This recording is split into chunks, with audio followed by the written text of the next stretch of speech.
நம்ம நாட்டில் சுமார் 20 கோடி முஸ்லீம்ஸ் இருக்காங்க. இது வேர்ல்டில் இருக்கக்கூடிய மொத்த முஸ்லீம் மக்கள் தொகையில் 10%. பட் இஸ்லாம் இந்தியாவுக்குள்ளே எப்படி வந்துச்சு, யாரால பரப்பப்பட்டுச்சு, இதை இந்த வீடியோவில் பார்க்கலாம். 7ஆம் நூற்றாண்டில் பார்த்தீங்கன்னா இந்தியாவுக்கும் அரேபியாவுக்கும் இடையே ட்ரேடுக்காக ஒரு நல்ல ஸ்ட்ராங்கான ரிலேஷன்ஷிப் இருந்துச்சு. அவங்க அரேபியர்கள் வந்து கடல் வழியாக இந்தியாவுக்கு வந்து இந்தியாவோட மசாலா பொருட்களை வாங்கி அவங்க கண்ட்ரியில் விற்பாங்க. அதே மாதிரி அவங்க கண்ட்ரியில் இருக்க விளையக்கூடிய பேரிச்சம் பழங்களை வந்து இந்தியாவில் வந்து விற்பாங்க. அப்படி அவங்க ட்ரேடுக்காக வரும்போது நிறைய இந்தியன் உமன்ஸையும் மேரேஜ் பண்ணி எடுத்துகிட்டு போயிருக்காங்க.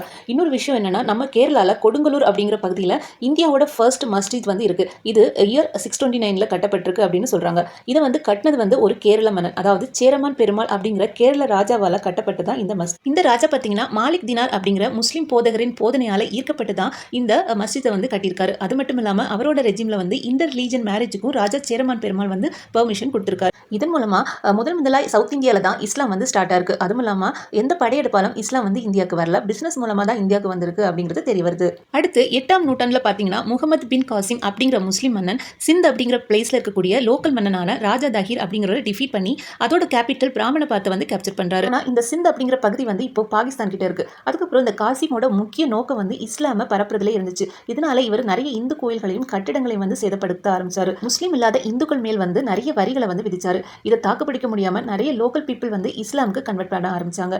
இதனால தான் பாகிஸ்தான் பீப்புள் இவரை வந்து இன்னும் அவங்களோட நேஷனல் ஹீரோவா ரிமெம்பர் பண்ணிட்டு இருக்காங்க.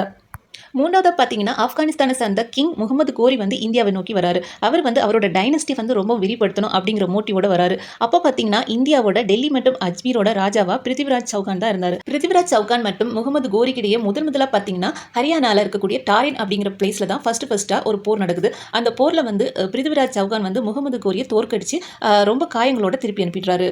ஆனா அடுத்த வருஷமே பார்த்தீங்கன்னா, அதாவது 1192 திரும்பவும் முகமது கோரி பெரும் படைகளோட அதே பிளேஸ், அதாவது டாரின் அப்படிங்கிற பிளேஸ்ல திரும்பவும் பிருத்திவிராஜனோட போரிடுறாரு. இந்த போர்ல பிருத்திவிராஜ் சௌகானை அவர் தோற்கடிச்சு டெல்லியை வந்து கைப்பற்றிட்டாரு முகமது கோரி. இவர் தான் பார்த்தீங்கன்னா இந்தியாவில் முதலா முஸ்லீம் ரூலை வந்து எஸ்டாப்ளிஷ் பண்ண கிங் அப்படின்னு சொல்லலாம்.